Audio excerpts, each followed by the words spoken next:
I need to. Are we? Oh, well, again, just boom. We are live. There's no spinny thing. What happened to the spinny thing?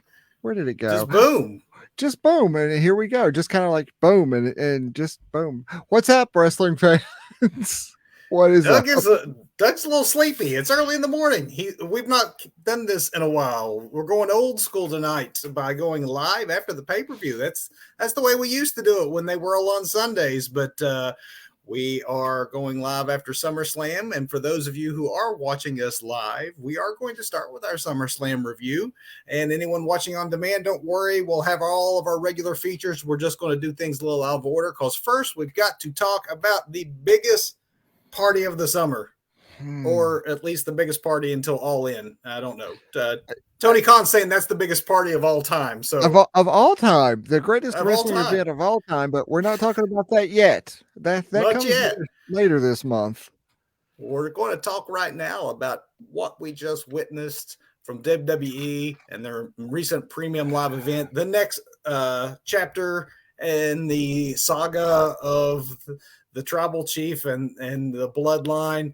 Doug, before we get into spoiler territory for anyone who's watching us live, maybe has not yet seen SummerSlam, encapsulating a spoiler-free review, I'm going to say it started strong. It ended fairly strong. Mm-hmm. There's some mix for me in the middle. I think if you cut the beginning and the end, you're probably really good, but there's definitely some highs and lows in this one for me. I think it goes for me as well, and I'm pretty sure the audience in Detroit as well. They were the reactions, they were sitting on their hands a lot tonight. Yep. They fell asleep like I did. I'm not really sure. Yeah, it was a long night. Obviously, we're joining you closer to 12:30 if you are watching live. So let's talk about what's happened the last 4.5 hours. First of all, it was 5.5 for me. Pointless kickoff show.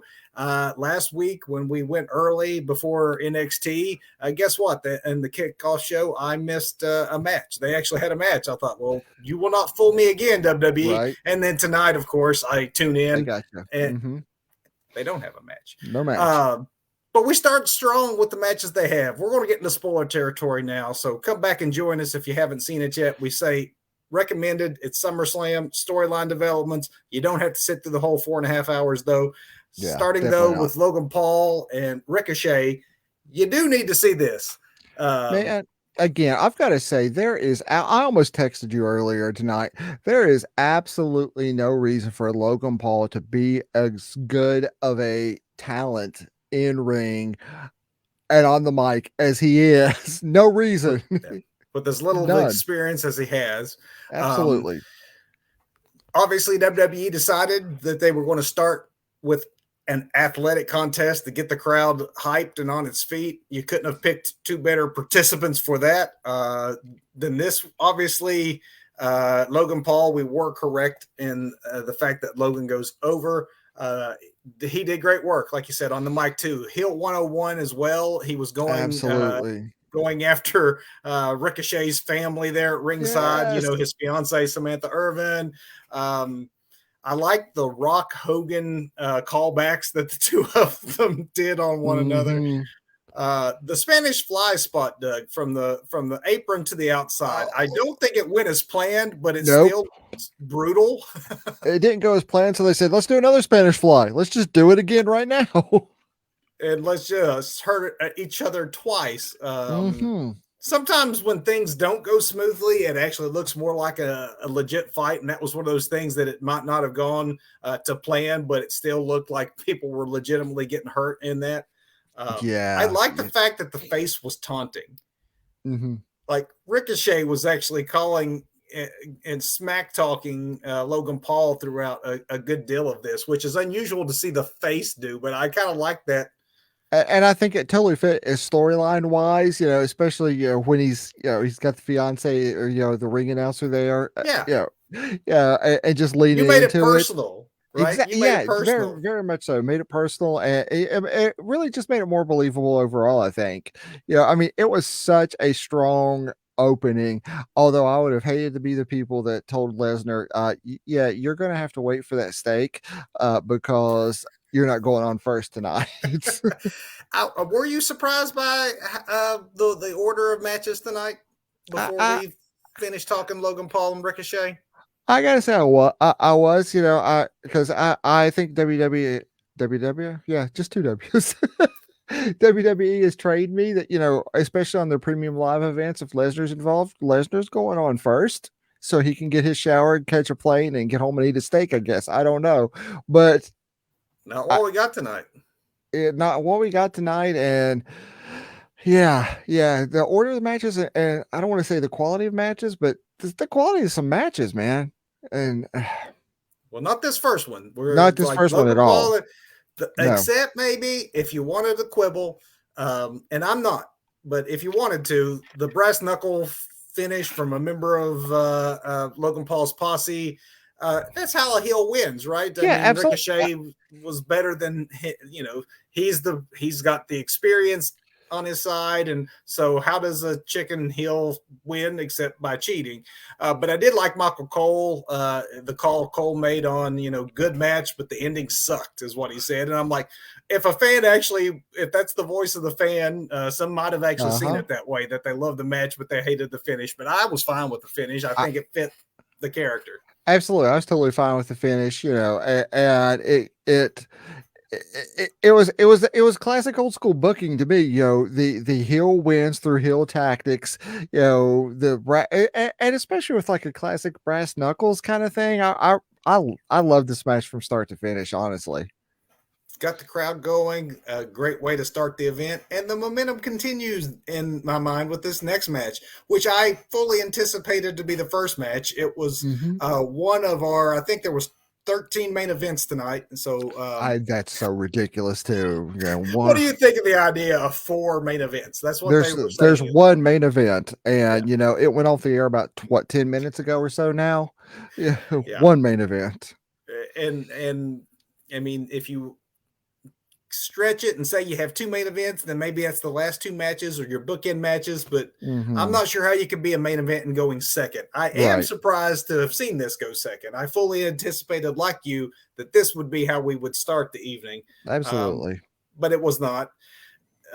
Cody Rhodes goes over and wins the best of 3 series 2-1.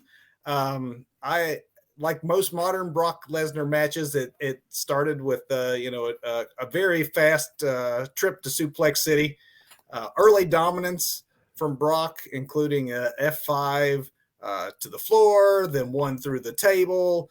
The fans were really into that series of Cody Cutters when he was Mm-hmm. making the hot comeback. And that's when I knew that, okay, despite the methodical beatdown at the beginning, they were telling a story here, and they had Right. hook, line, and sinker reeled these fans in. I liked Cody even going to the Kimura and Mm-hmm. using Brock's own finishing move or on Yeah. a man way bigger than him, which looked Way really, bigger. really cool. 3 crossroads to the finish, Doug. What did you think of this match? I liked it. Yeah, despite my feelings about Cody, I mean, I like this match. I, I did like this match. It happened. They're telling a great story, and I've got to say, I think Cody has a great mind for the business because He does. it seemed like Cody had a lot of input. Just in the way match was put together and in the storytelling and the psychology of this match. So I think it was a great match, and it ended the way I think we both thought it was Yeah. going to because And Co- should. it should, because Cody, Yeah. like I said, Cody has got to earn where he's going. He can't finish his story yet, and this is a very, very strong. I mean, he has now defeated Lesnar. He's slain this beast, so to speak. So when he does come up against Reigns, say next year at WrestleMania, it's going to be that much more believable. He's going to have the resume. I've done this. I've done this. I've done this. Everything's checked off. His story will be finished eventually. And this was, and even the rub at the end where Lesnar gives him I was going to say, yeah, the we handshake. have to, I mean, that's almost part Mm-hmm. and parcel of like, okay, we have the match, and then separate from the match, there's this moment that felt genuine because there's not a bigger beast and monster Right. and bad guy than Brock Lesnar, and the character goes away at the end of the match, and there's that respect that I truly believe that Lesnar has for Rhodes, or otherwise Mm-hmm. he wouldn't have done a series of 3 matches and Right. worked as hard as he did. These are some of the better Brock Lesnar matches that we'd seen in Yeah. some time, and I think that's because Brock Lesnar respects Cody Rhodes. Absolutely. Um, You said it before, and Cody's reaction afterwards seemed pretty genuine too. hmm I mean, it all came together.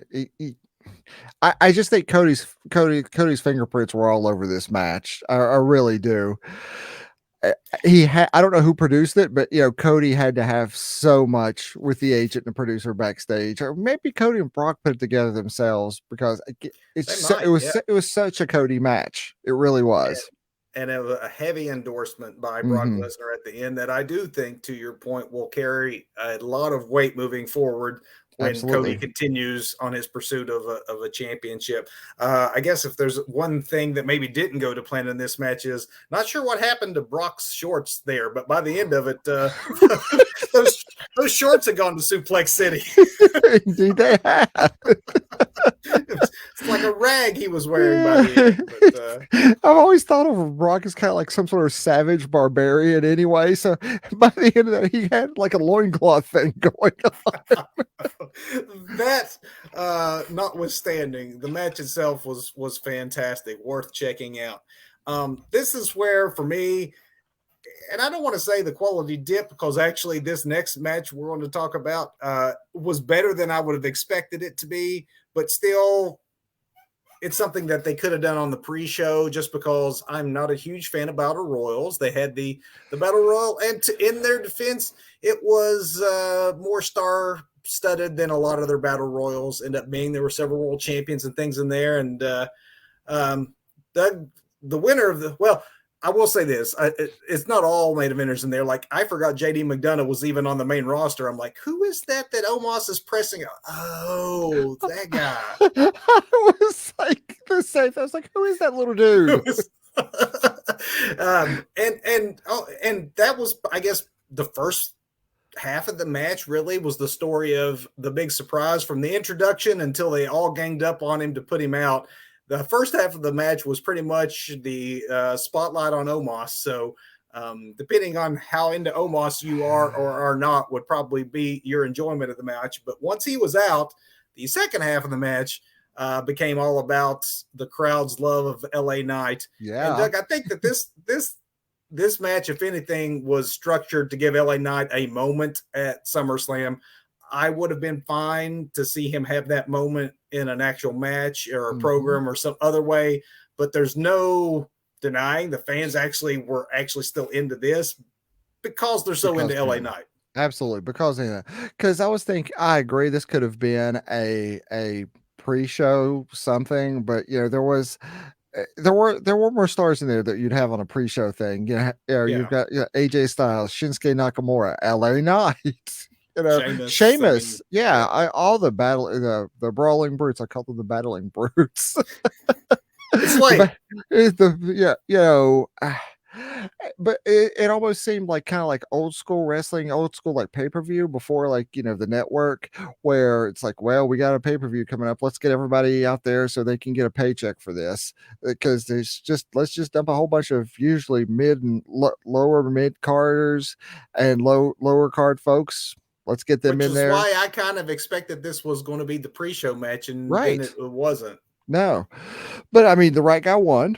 I mean, Right, like I won. LA Knight coming out with the W at the end of this. So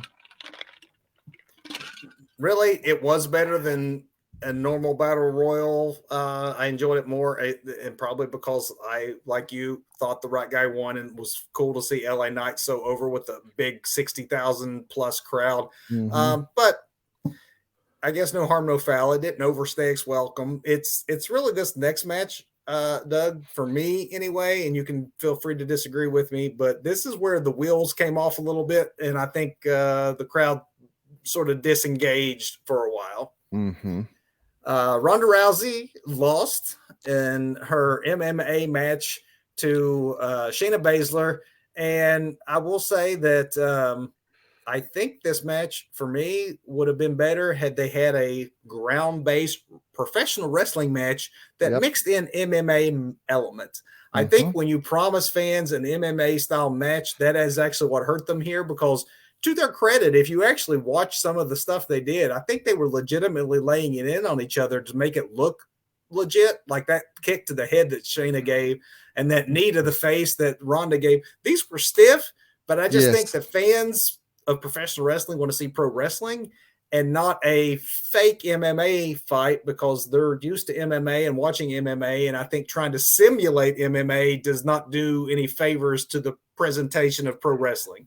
Agreed. And, we got to jump back to the opening match real quick because in the opening match, we had the uh, stadium for, is it Ford Stadium, wherever they were, Yeah, Ford the Field. Ford Field. So we had like all of Ford Field telling, Ricochet and Logan Paul to hurry it up or something along those lines to speed things up. And then, of course, Logan Paul just leaned into that and shut the crowd down. And then he and Ricochet put on a great match. Yeah, we had this is boring chance with Ronda and Shayna here really early, and that just kind of I agree. Things came off the rails here. The wheels came off the vehicle here, and we rolled into a ditch, rolled the car a couple of times, and it took a while for the emergency response crews to get there after this during this match. The crowd got restless, and you could sense the crowd checking out and getting restless. If I was to say anything good about the match, other than the fact that they did seem to work hard, I do think the gimmick hampered them a little bit. It was the right winner, and they probably can get a lot of mileage out of the match finish. You don't have to talk about the quality of the match or the crowd or anything to talk about the fact that the biggest name in the history of women's combat sports Mm-hmm. was choked out by Shayna Baszler. She should Right. be able to ride that into her next thing. And I do think that there's a lot of money in Shayna Baszler. She's not been utilized to her No. fullest potential yet, and this might be what gets her there.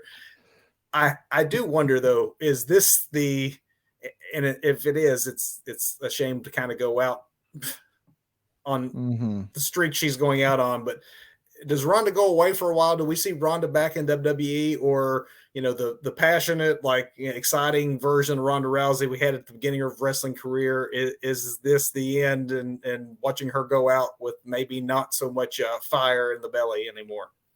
I think it's definitely the end for now. I you know, I don't know about speculating about the future. Definitely the end for now. We talked about this last week. She gives the rub to her friend. Passes that torch. Puts a huge feather in Baszler's cap so she can move forward and be that female Lesnar like she's been teased in the past to be. I don't know where Ronda goes for after this though, or when, or even if, like you're questioning, she comes Even back. if, Yeah. yeah, we will have to wait and see. These next two men worked hard and brought the crowd back a bit. It was a match that we thought could be a show stealer. For me, it was good, but I don't think they let it go long enough to be the show stealer that it was on its way to being. It still Mm-hmm. was very good. Gunther, in a surprise in some ways, we both called this one wrong. Yeah. Gunther Gunther. retained his Intercontinental title against Drew McIntyre. Doug, uh, it started a little deliberate, so I thought they were going long. They ended up going like 14 minutes, which is not Mm-hmm. what you'd expect. They worked very physical, which is what you would Right. expect. They worked hard in bringing the crowd back around. I love the chop fest. That was great. That ended in the Mm-hmm. Claymore. That actually was a believable early near fall. As I said, it was on its way to being a show stealer, but the power bomb ending actually caught me off guard. I don't know. Did you think that was the finish when it was happening? It seemed very abrupt to me. It was like, oh, okay, we're done. Okay. It was very abrupt. What I didn't see it coming, which is great. I enjoy being surprised, and Yeah, I definitely enjoy being wrong when we do these pre-shows, we do predictions, and I like to think that we we've nestled ourselves into this great little position where like, oh, we're old school marks. We can call these matches. We've got a pretty good idea how the booking is going to go. And I love it actually when we are wrong, like we were with this, but Yeah. I didn't expect this to be, just boom. And here you go. Your winner and still. And still, Yeah. and one reason I'm glad we're wrong is something that we didn't talk about last week because I didn't realize it. They made a big deal about it Yes, they did. tonight. Mm-hmm. We're a month away from Gunther taking over as the longest reigning intercontinental champion of all time. And I love protected title reigns. I love when you Yes. make the title mean a lot. And we both thought that he had held it so long that it was probably time and that Drew needed a win. And I still think Drew needs a win. I'm not sure where Drew goes from here, to be honest. I know. But we're old school marks. And as much as we love that era of wrestling, would you rather say the longest intercontinental champion of all time was Gunther, or the longest intercontinental champion of all time, the longest reigning champ, was the Honky Tonk Man? So if we can actually unseat the Honky Tonk Man as the greatest intercontinental champion of all time, I am all for the being wrong tonight and making sure we go at least another month on Gunther's reign. Yeah, absolutely. Because and I think they're establishing a new era of title reigns, obviously with Roman Reigns, and knowing this now because it was completely off my radar too. But they made such a huge deal about it tonight that we know Yeah. this is we should have seen going in, that that's where this was going to, but. And I don't know what does happen to Drew now because I thought for sure Drew, fresh new contract, ready to roll. Let's give him something. Let's give him something he can sink his teeth into. Let's move Gunther on up into something new. But This who knows? wasn't the Logan Paul breast knuckles thing either. No, I mean, yes, he slipped off or was pushed off the rope and kind of got crotched on the top rope. So I guess that's a little bit of protection, but it really was a pretty clean win. Oh, I mean, you can't say that Gunther did anything underhand to cheat. So I'm with you. Yeah, it almost made me wonder. I'm like, is Drew out of favor? Do they not see right? it in him anymore? But I am very curious as to where he goes from here. I thought he really needed this win. Mm-hmm. Agreed. This next one, Doug, we didn't get wrong, and we saw it coming. And the match itself, though, was a lot of fun getting there. Seth Rollins defended the world championship against Finn Balor. There wasn't a lot of intrigue in like the outcome, but the ride was fun. I like the fact they made a big deal about how it was 7 years in the making. Uh-huh. I loved The Finn Rollins. seven. Finn, yeah, Yeah. the 7 on the shoulder, not Shoulder. just Yeah. not on tape or on your arm or Uh-huh. on your hand. No, on the reconstructed shoulder. Uh-huh. And speaking of shoulder, shout out to Seth Rollins once again for killing the fashion game with those gigantic shoulder pads or whatever those things Yes. were. Just the ridiculous cartoon outfits that he wears. Doug, I like that they started brawling at the beginning. These men are supposedly like, hating each other for Mm-hmm. 7 years. And it's great that the ref had to wait to ring the bell because he couldn't keep the two from just smacking the crap out of each other. I hate when you have a feud that's supposed to be really personal and they just walk around and do a lockup like they're, just in a standard match. That's, if you're really waiting to get your hands on somebody, that's how you start a fight.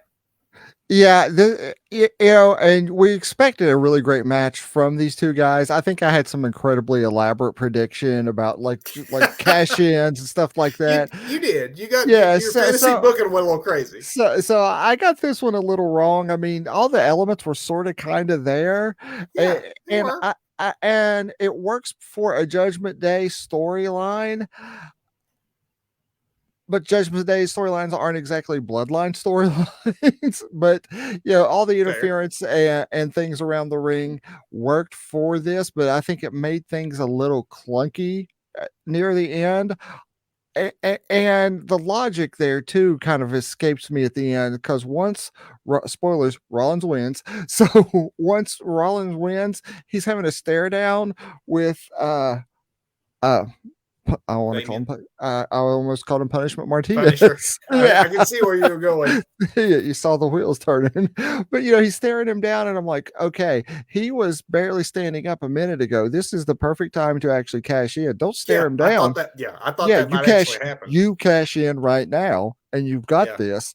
It causes some I tension within succumbed to your. my leader and let him have the match. Well, that didn't work out. Well, Mm-hmm. now plan B, let's Right. get him while he's weak. I thought that was the way. I thought you were actually going to end up being right because it looked like you said the elements were in place there. I did like the psychology that Finn used through the match, the idea of I am Mm-hmm. going to ruin your shoulder. I mean, right down to the buckle bomb spot on the ring barrier, which is what took what took Finn out when Seth did it to him 7 years ago. I loved that he was intent to not just win, but to hurt him in the same way that he had been hurt. I thought that was really cool. Yeah, absolutely. But I don't want to call them botches, but there are a couple of I just maybe mistimed or misexecuted the shotgun drop kicks that Finn does, where he's kicking Seth Rollins into the box, but Seth never makes it.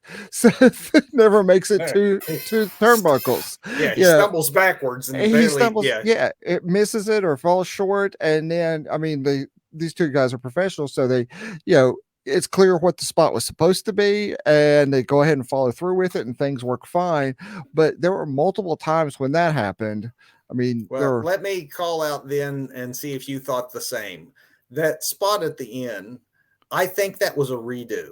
So there was an earlier spot, like 2 or 3 minutes before, where they Mm-hmm. were all sort of in around a corner, including the members of Judgment Day on the outside, Uh-huh. and the the briefcase came into play. The briefcase had fallen there into the ring, and I think it Uh-huh. was supposed to because Finn's head was down, and I thought, okay, here comes the stomp Yeah. Yeah. into the briefcase. Except the briefcase did not make it far enough for them to be able to realistically pull that off. And Yeah. I think that's why they did the redo at the end, because it ended up being the same finish of curb stomp into the briefcase, Mm-hmm.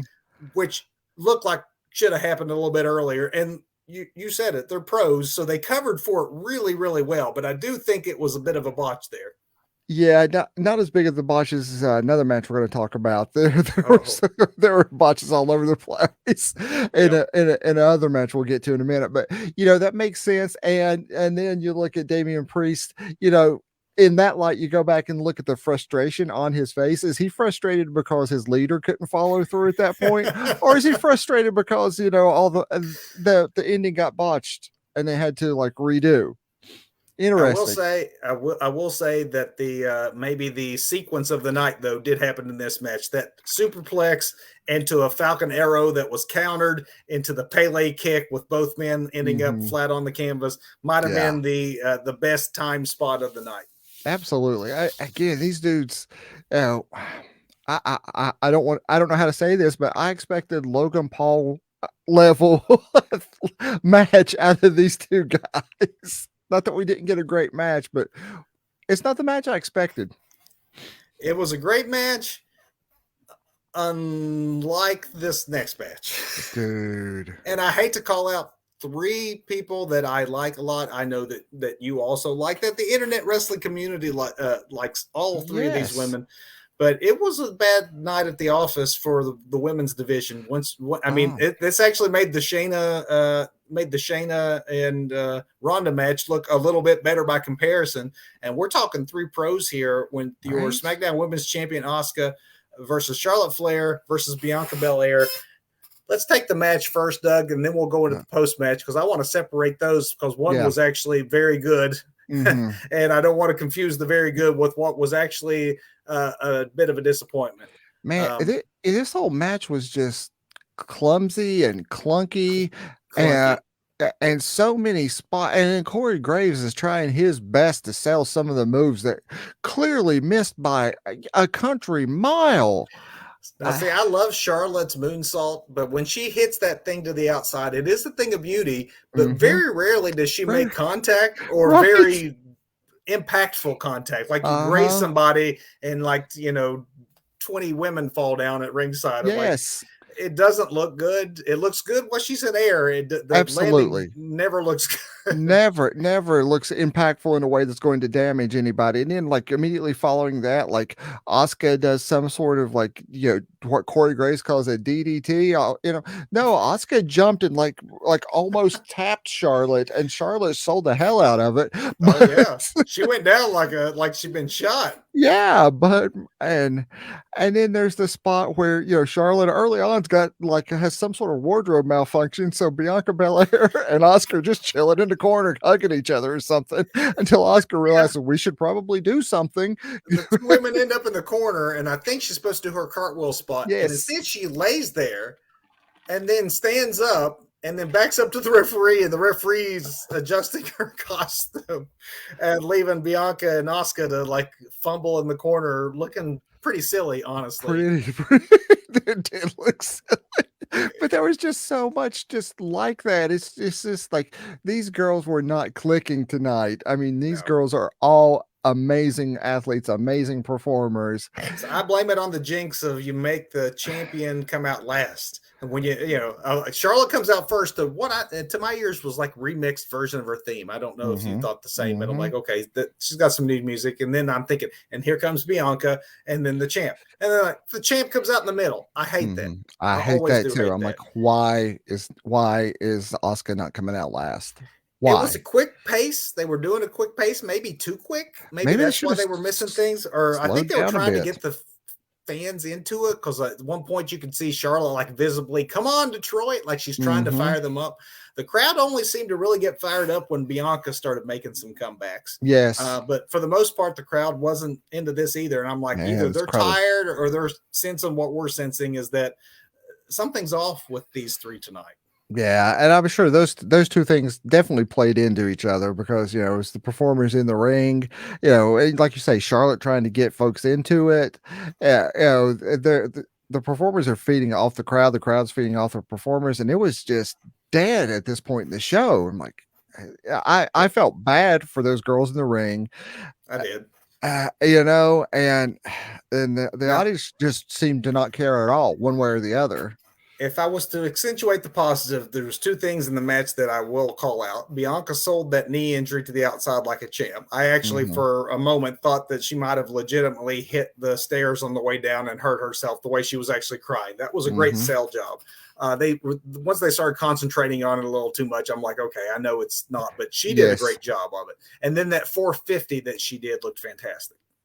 Yeah. Outside of that, it was very, very clunky and with a convoluted roll up finish. So Bianca Belair was briefly your champion. Briefly, briefly the champion. And I think I called this one wrong too, because I think I called some incredibly elaborate like cash in here too that was a complete botch. But Well, I have to say, this one I called right. I knew that yeah. that no matter who was going to win of these three, I thought this is Io Sky's moment, and that's where I definitely want to separate the match from Hmm. I guess the second match, which the post match angle really wasn't much of a match as it was a very fast cash in, but the crowd went crazy for Io Sky. The crowd has been into Io for a while, and I do Hmm. think there's a lot of possibility with her as champion.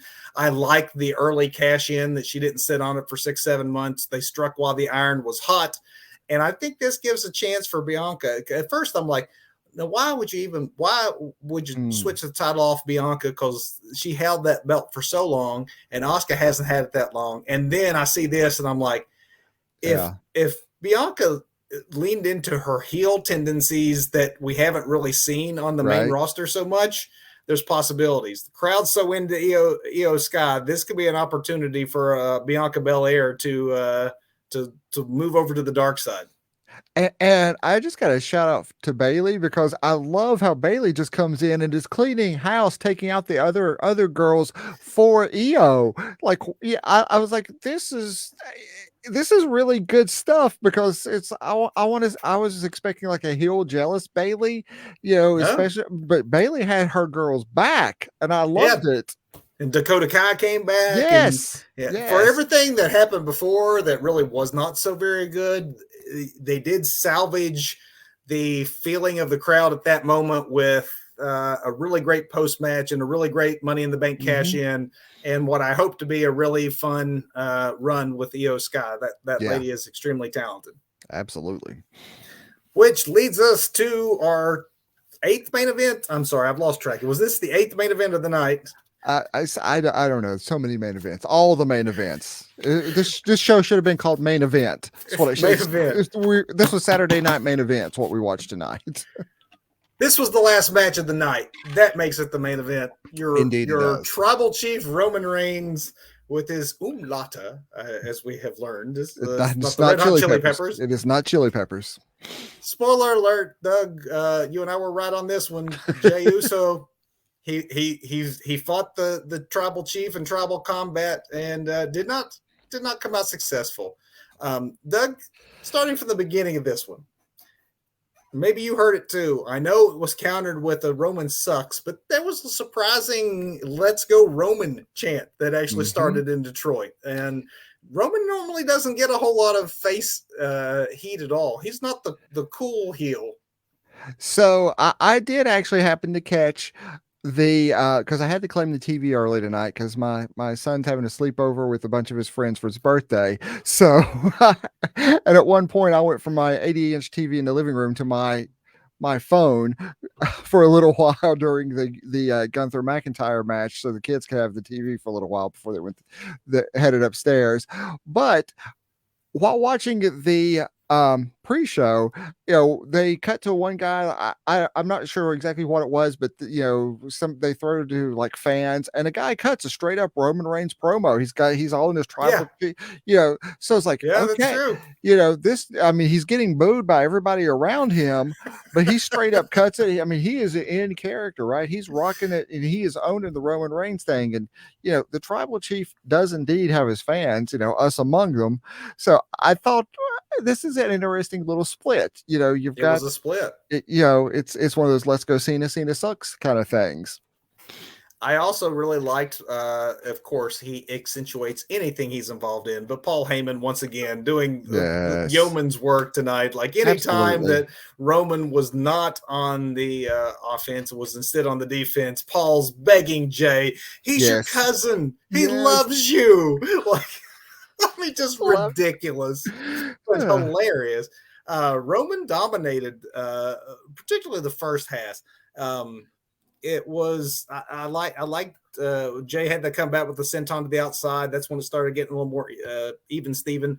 It seemed like when he was favoring his hand, they did one shot of Jey and Roman, and they were both on the mat. I realized like between the thumb and the finger, there actually was a cut there. So I don't know where it came from. I don't know that the selling was complete selling if he did suffer somewhat of a hand injury, which to his credit did not slow him down at all.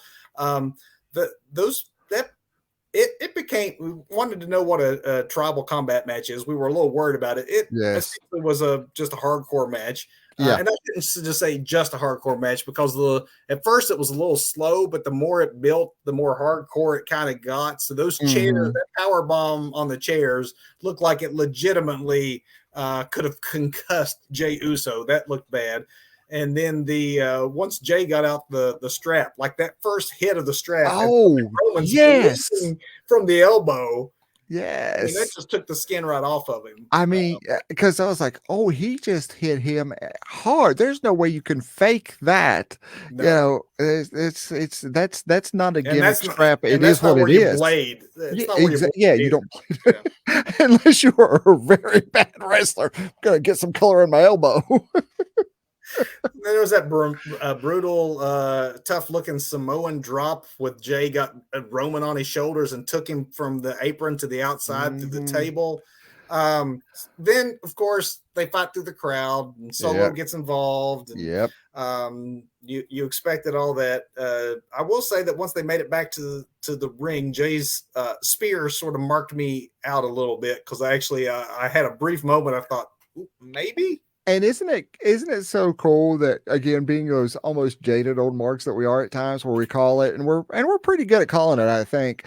But again, we're surprised. We get that. Oh wait, am I going to be wrong? Well, Yeah. unfortunately, We know this isn't going to happen, but yeah, wait a minute. What if it does happen? Yeah. exactly. And then they're really doing their job. They are very, very good at what they do. When, not that we are the be all end all of wrestling analysts, but when they can pull us in, they're doing their jobs and doing it well. They did their jobs well tonight. I like the main event. It maybe was a bit slower than I expected, but I know they were pacing themselves out and trying to make the big spots mean more and sell. We would be remiss to not note that the finish was a mystery man who broke up that hope spot that we thought that Jay might actually have it there for a minute, and lo and behold, Doug, the as the world turns here in professional wrestling, the soap opera now, Jimmy is the one who's turned on his brother. Yeah. What do you make of that? I did not see that coming, honestly. I didn't see that one coming either. Did not see it coming. I thoroughly expected Jimmy to show up and take out Solo, and Roman somehow still be able to get a clean win over Jay, but that's not what happened. So here we go. What happens with Jay next now? What happens with Jimmy next? Jimmy's still in line. I don't know. How about Solo? Solo didn't look like he actually knew this was going to happen, and he had some tension with Roman at the end. You could end up in a situation where Jimmy's on Roman's side, and Solo goes for his older brother. Who knows? Yeah. But it keeps going, though. It keeps going, and I think we're both certain it's going all the way to WrestleMania, where it's definitely going to be Cody to undo all this, and then Roman goes away for a while. Do you think that Roman goes away for a while right now? Do you think that this pause in the storyline allows Jimmy and Jay to go at it for the next premium live event or two, and Roman comes back more in the picture for your bigger Survivor Series sort of things? He does tend to take breaks, and I just wonder if this gives him a break, puts the focus on other members of the to stretch out the reign a little bit longer. Yeah, because there's no contender to step up right now. I hadn't really thought about that, and just off the cuff here, I'm thinking maybe we get a story about the tribal elders, having a sit down with Jimmy and saying, "Look, make this right." Roman isn't. Oh, I'd like that actually. Roman isn't ideal, but Jimmy is definitely not tribal chief material, and you need to fall in line. This is about family. Now make this right. Maybe we get something like that now. Maybe that's why Jimmy turned.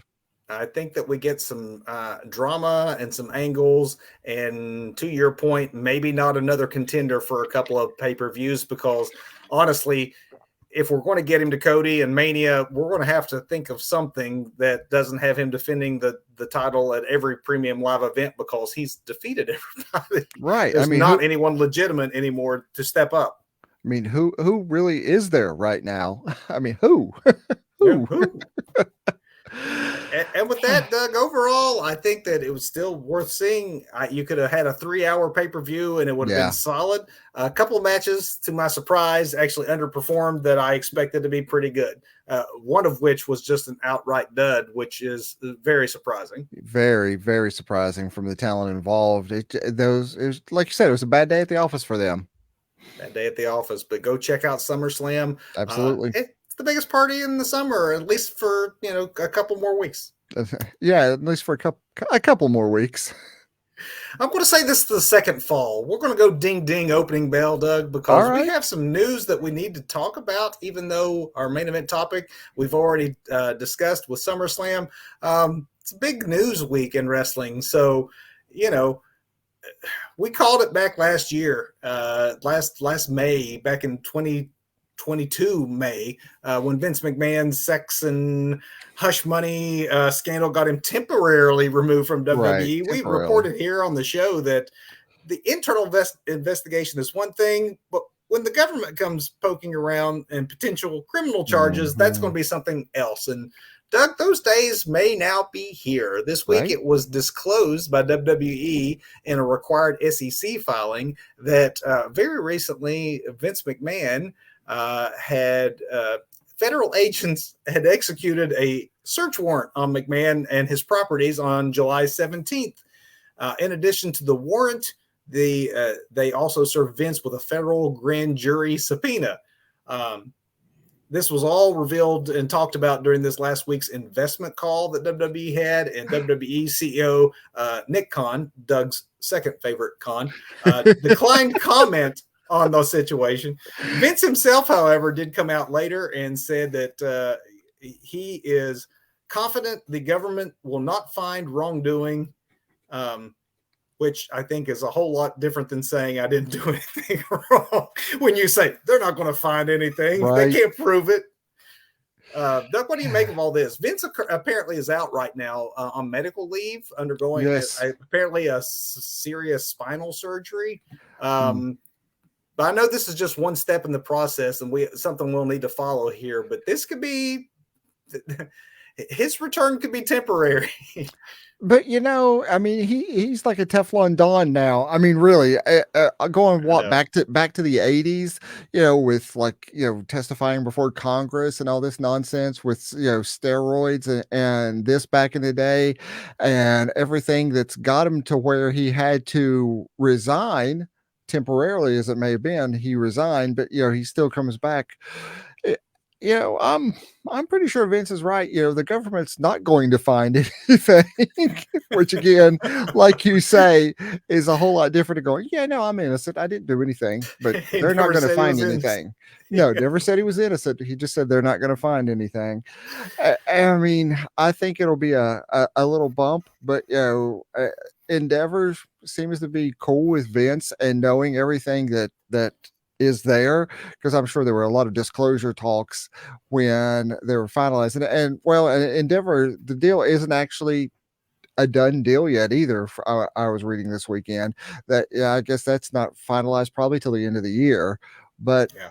again, they don't seem to be worried about it. Vince certainly isn't worried about it. So And they I probably am don't. also You're right.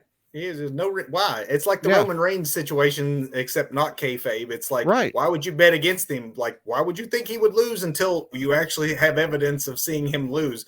Vince right. has beat the ref, like you said, all the way back to the steroid trial days of the '90s. Like, they Mm-hmm. never get anything to hang on Vince, and until someone actually finally does, yeah, Mm-hmm. there's no reason to think that this time was going to be any different. Right.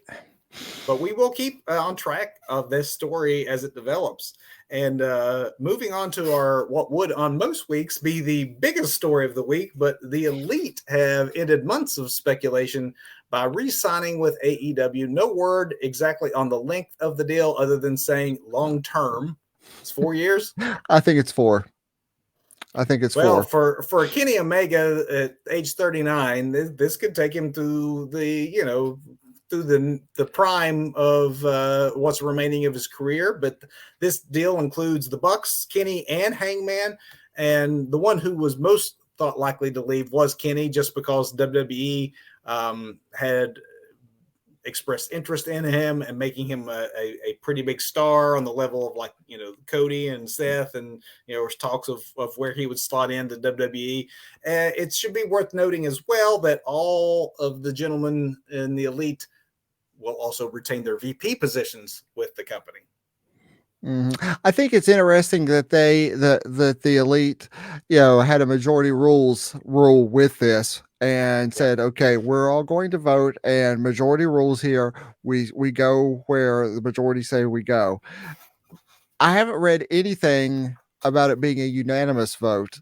So it's something very big that's made as a majority rules vote. And everything sounds like, Kenny's going to get a pretty sweet deal. Everybody else will come along for the ride, but Kenny would not ever have been the top guy. He may have been a contender, but because of his age and injuries, he would have been with your Seth Rollins and your, that top tier, but would not have been considered like the best wrestler in the world, because they wanted to keep that on Rollins because of Kenny's age and his injuries. So I'm just curious how that vote went down, and how much Brandon Cutler had to say about this, because surely the fifth member of the elite, I mean, surely he was filming it, so right? we'll eventually find out what the vote was. Who knows? It might actually come out one day. I agree with you. I would be surprised if it was unanimous, and it'd be curious to know how it broke down. Because I'm sure the Bucks would get some sort of decent little tag team run, but WWE isn't like really big on tag teams. Yeah. It's kind of hit and miss, and Hangman would have just got lost in the mid card. He'd be like tagging with Bobby Roode at some point on main event Saturday night. That's right. It might be going on now. Yeah, We need to tune back in. The something people need to tune into. So the highly anticipated documentary on Cody Rhodes premiered on Peacock this past week. Well done, worth checking out. But as one might expect, it's making a bit of news this week just because everyone was anticipating what would be said about AEW or what Cody would say about AEW. The two most noteworthy things coming out is Cody saying that he can't and won't say why he left AEW, but that it wasn't money or conflict with other talent, but rather was due to a quote unquote personal issue. Mm-hmm. So you can draw your own conclusions as to what that might mean. But what is less ambiguous, and it's the second bit of fodder that is making news, is WWE head of creative Triple H referring to AEW not by name, but rather as a, quote, secondary promotion. He might be wearing that suit now, Doug. He might be all corporate, but the cerebral assassin is apparently still in there somewhere, because that's a pretty sly heel move there to do it without really doing it. It is, but I hate to do this, and Tony's going to cut our check this week, but tell me when he's telling lies, Kevin, because as much as I love AEW, they are the secondary promotion. They are nipping at the heels, but they really are the secondary promotion. It's there's a lot of tribalism that goes on in this scripted sport that we love, and this kind of feeds into it. Triple H knew what he was doing when he did that. I'm going to say, I mean, he's speaking the truth. Right. You're right. There's an obvious one and an obvious two. It's the truth. Do you think that he worded it that way intentionally to get under Tony Khan's skin? And it worked. Tony took the bait and actually commented on it. Because Tony can't help but comment on everything. Right. And I think Triple H knew I can do this without actually mentioning him by name, and Tony's going to, blow up. Yeah. I mean, he knew. I mean, yeah. It's wrestling. It's kind of funny, really. It's wrestling, man. It's wrestling. It's this is what wrestling. It's wrestling. We got some commentary shakeups to talk about, Doug. It was revealed tonight on Survivor Series that Michael Cole and Wade Barrett, the prior SmackDown announced team, are moving to Raw beginning Monday night. But also, Cole is going to remain on SmackDown, where he will be joined by the former Raw team of Kevin Patrick and Corey Graves joining him there.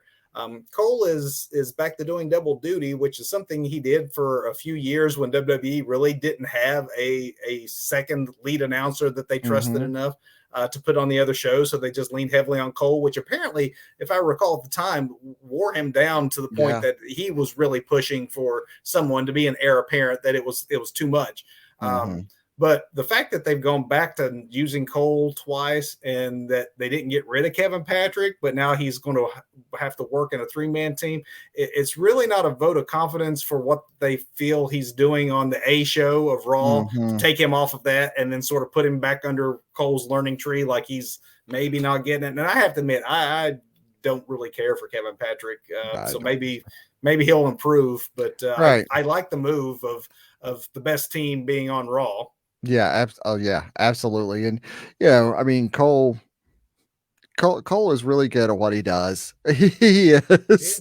We're coal miners around here. And I really like Cole and Graves together too. So, well, Cole and Wade on Monday nights now, and so I like Wade Barrett on the color commentary as well. I just not warm on Kevin Patrick yet, but maybe he'll learn from Cole, and hopefully he does. Either that or we Um, get Big E in the booth at some time in the future. I'd take that. Yeah. I'd take that. From shakeups on the main brands to a more minor goodbye, but Kayla Braxton this week announced that she was leaving the Bump, the show that she helped to get started on the WWE Network and the show's original host. She's stepping away after 4 years and 240-ish some episodes. She's still obviously involved in WWE. She was on the pre-show tonight. She's still doing SmackDown. I don't know if this is the start of her like doing other endeavors. She's still young. Her background's in Hmm. journalism. Who knows? She might have other um, Right. career interest. I hope she stays. I'm a big Caleb Braxton fan, Hmm. but she recently moved to the West Coast, and so it was usually a video simulcast now, which can be awkward on live TV and things. And Hmm. she just couldn't get to Stanford, which is where the show is filmed live every Uh, single Wednesday afternoon at 1. So taking over hosting duties will be Megan Morant, who has been doing some hosting on the Bump anyway. So it should be a good opportunity for her to show what she can do. But best of luck to whatever else Kayla gets involved in. But keep her on my WWE TV. And then finally, I'm sorry, Hold go on, ahead, hold Doug. on. Did you just future endeavor Kayla Braxton? I thought she was leaving. Like she was all teary eyed and like, no, don't go, Kayla. Don't I love go. Kayla Don't go. Braxton. Don't leave us. Sorry. Um, I just thought you were going to future endeavor her there. I would never do such a thing to Kayla Braxton.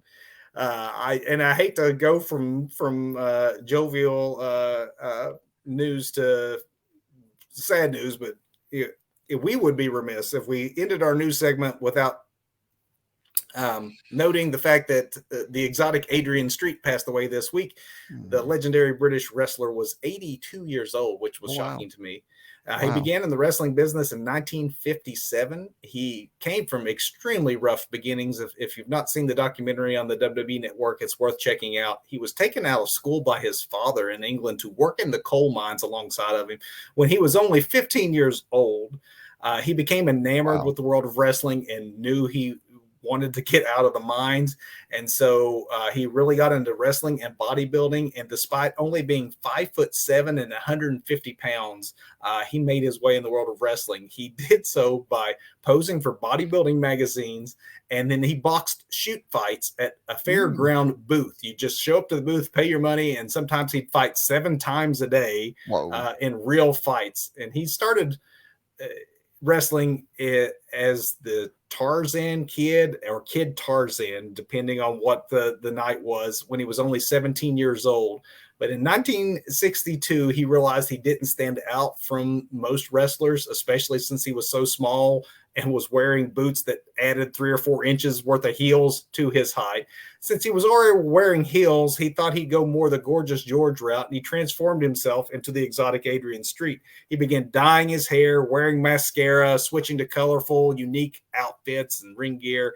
And it allowed his short stature to play a little bit bigger and not be an issue. He had this very flamboyant, androgynous character, and he got over by playing head games with his opponent. But it's funny because he thought that he was like trying to model himself after like his idol Buddy Rogers, the Uh, original Nature Boy, to be all hmm. flamboyant. What he didn't count on were the crowds actually questioning his sexuality or yelling Uh-huh. homophobic slurs. And even his opponents would start mocking him by blowing kisses and things. And rather than change or get disgusted by it, he Lean realized into it. I'm onto Yeah. something. He leaned into it, and which in Yeah. some ways made him a controversial character ahead of his time. And I started thinking about this, Doug, but essentially this is the Gold Dust That's gimmick. yeah, exactly. Yeah, Yes. 25 years before Goldust did, right down to having your wife as your Hmm. somewhat masculine female accompaniment, which is Yeah. exactly what he had with his real life wife, Miss Linda. So I don't know if you had any memories of Adrian Street. He never stayed anywhere too very long. I think the gimmick was such that you probably Hmm. wasn't meant for long term. You go in, you get a lot of heat. You go to the next Right. town, you get a lot of heat because wrestling crowds were historically, especially back in the old days, very homophobic. So he played What? all that up. Yeah. But yeah, I really thought he was he was mesmerizing when he was on screen. I really have no memories of Adrian streak. But as you're talking about him, is the first thing I'm thinking is, oh, this was the original Gold Dust. 25 years Yeah. before the Attitude Era, which really made them ahead of his time and really pushed buttons and probably very dangerous for him. But Oh, yeah, absolutely. Yeah. 82 years old. So condolences to Linda, who he is survived by, as well as his other family and, of course, all of his friends. And with that, Doug, let's hit some big finish. What do you say? Let's do it. Let's do it. So, botch of the week. I know you're thematic. You're probably going SummerSlam. Oh, Mine's a little different. I of course will go. Especially when we do these premium live event or pay per view reaction shows, because this is a straight up hot takes, coming straight off of the matches and coming right into the show tonight. But yeah, botch has to be that women's 3-way match, just the whole thing. The whole thing. I'm sorry, ladies. I love you, but you guys, well, like we said earlier, it was just a bad day at the office for all y'all. Sorry. No, I mean, there's no disagreement with that. And in fact, that was probably the biggest botch of the week. But really, really close on its heels was another premium live event put on by WWE last week, and that is Gable Stevenson. Mm-hmm. He may be an Olympic gold medalist. He may be, a 2-time NCAA champion, but he is not Lesnar combined with Kurt Angle. He's not shown any personality. Mm-hmm. And I understand why they're pushing him, but the safety of the WWE Performance Center is one thing, but he's not shown personality there. So what in the world made them think that they could put Gable Stevenson out in front of a road crowd, a big crowd, and just say, hey, he won gold medals. You should cheer for him. The crowd booed that kid out of the building. Now, granted, he looked green as grass. The suplexes look good, but outside of that, Kurt Angle, he was not. Kurt got the business immediately. Yes. Gable Stevenson just showed up and thought, okay, they're going to cheer me because I'm a famous college athlete and a legit champion. He was in the ring against Baron Corbin, resoundingly hated by the wrestling community. I mean, an easy heel, and people were chanting, "Let's go, Baron." Right. People were chanting, "You're no Angle." I mean, I actually felt sorry for the kid. It was embarrassing, but it's not as much on him as it is the people who put him in that position, not expecting that could possibly happen. And they certainly didn't prepare him for the idea that it could happen. The look on his face said as much. It's kind of like when the fans started booing Ronda, the first issue. Wait, what's happening here? I'm the good guy. Yeah, it's that same look of wait a minute, this isn't the way it's supposed to go. He did not know how to react. You think he'll end up in that kind of pigeonholed into that Roman Reigns, where the company's like, no, we're pushing him. No, we're pushing him. You will like him. This is your baby face. We're going to push him. Because I mean, this isn't the first time they've had him out. I mean, what was it, like a year or so ago? They put him out with, I don't even remember who it was, but there was some big, was it like the original DX or something like that? I don't even remember who it was. He got the rub from somebody they thought would just, like you said, Roman getting the rub from his cousin and everyone cheering, The Rock showing up and then booing as soon as he points to Roman. Mm-hmm. Yeah. But I hope they don't. I hope they've learned lessons from their past pushing of trying to force feed us talent and letting it happen organically. But it kind of seems like almost we have a Daniel Bryan situation with LA Knight right now, where it's like, all right, we'll give the fans a little bit. We really like him, but he's not our guy. This person over here is our guy. Yeah, we didn't make that, so we're not going to push it like it deserves to be pushed. We're going to push something that we want to push. And in Gable's defense, it's a new age. He's legit in college. He's still going to go back and compete in the Olympics. He's not learning at an indie show. He's not learning in the minor leagues. He's learning on national television in front of 15,000 people, which they did not have to do in the day, learning all this on the fly. So no wonder he looked lost, but it was a botch of a mess. Wow. Poor fella. The performer of the week. Man. Or performance of the week. Performance. All right. I'm going to go performer. And I'm going to stay on script. I always stay. I like your themes. I like my theme. Although, I love what MJF did this past week, and I don't know where it's going. I almost feel like, that Adam Cole is going to become a heel and MJF is going to become a tweener. Not he's never going to be a full on babyface because that's just not that character. But we might get some Stone Cold type tweenery out of him. But I'm going to go with Logan Paul, my performer of the week, because Nice. Logan Paul has no. Actually, I was googling him during the match, going, "Why is he so athletic? How is this a thing?" And of course, he has like it looks like he has a college or not college but high school football background, and some boxing. I know his brother boxes, but there's just a natural athlete there that totally gets wrestling. Yeah. From like we're just talking about Angle, a fish to water. He gets it. Not just the physicality and the athleticism, but the understanding of working the crowd, being a heel, and he's a great heel. He gets it. So, Logan Paul.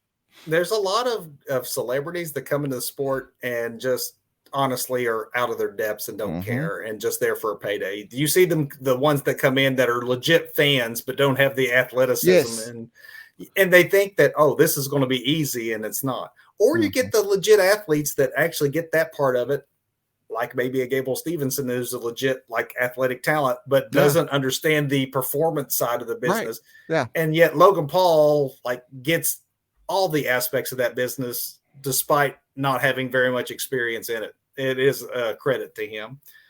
My performance the week, Doug, is surprising in some ways in that I just got through dogging them 15, 20 minutes ago. But the match was not good, but Ronda and Shayna's video package that they've done this week on Raw was some of the best legit sports feeling pre-tapes that WWE has done in some time. I mean, the backstory, the legit tears that both women seem to have almost makes you wonder, is there true hurt feelings involved? That's how believable they were in these.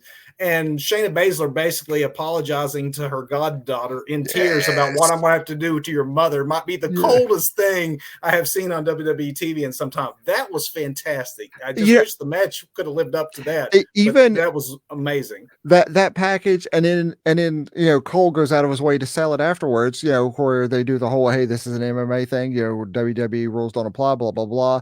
Touch gloves if you feel compelled to or whatever. And Ronda offers up the fist bump. And Shayna's like, nope, which Ronda has never done in her entire MMA career. And they make a big point of that. The storytelling up to that point, chef's kiss, right? But then the match. Yeah. For the video package and the acting job by both women, I definitely want to call out the good work they did, even if the match tonight did not live up to the pre-tapes. The performance there was fantastic. As far as the match of the week, Doug, what say you? Well, I will stay, like I said, I'll stay on script. Not that I have a script, but I just wing it. Those are notes. That's not a script. I don't even have notes tonight. I'm very much awake now. But so for match of I'm going to go, of course, with the SummerSlam match, and I'm going to go Logan Paul Ricochet. Man, that was hot. It was great. Both of those guys, turned in a great performance. Again, Logan Paul, gosh, I'm an AEW and Logan Paul fanboy now. I'm not sure what's happening. But Logan Paul has, again, no reason whatsoever to be as good as he is in the WWE. But he is, and I am enjoying it. And extremely hot opener. Yeah, there's no doubt about it. And Ricochet, love Ricochet since day one. And Ricochet just got a really great rub, off of Mr. Social Media himself, Logan Paul, with his 23 billion followers or whatever he has. So, with all due respect to that match, and all due respect to earlier in the week, I want to call out the match between Karu Shida and Toni Storm. Put on a great women's contest on AEW. Love me some Shida. My match of the week, I'm going with Cody Rhodes and Brock Lesnar. I think that they told a great story. It goes a long way, especially with that incredible endorsement post-match. And I thought of the three matches they had, this was the best of the three. And they have great chemistry together, and Mhm. all three have been good, and definitely some of the better later career matches of Brock Lesnar, which, as we've noted on the show many times, are completely dependent on how invested he is in the story and the Mhm. person he's working with. And he likes Cody, obviously, and they Yep. have good chemistry together. They told a great story. That's my match of the week. Yeah. It was definitely a great story. I mean, uh, Cody has a great mind for the business. How could he not? I mean, he is Cody Rhodes. But, just the way it was laid out, the story was great. Absolutely. Yeah. My personal So feelings of Cody aside, it was great. Doug's going to factor into Cody's story before all said and done. We got a long way to SummerSlam. We're going to have a Doug Cody match. Spoiler alert: it will not last long. It will not. I will trip on my way to the ring, break a wrist, Yeah, and it'll be all over. not medically cleared. Nope. Oh my. Well, fans, appreciate you staying up late with us. If you did watch the show live, if you're watching as normal on our normal time slot, or watching us on demand, we appreciate that as well. Going a Absolutely. little out of order with things tonight. We will be back on our regular night and time next Sunday at 8 o'clock.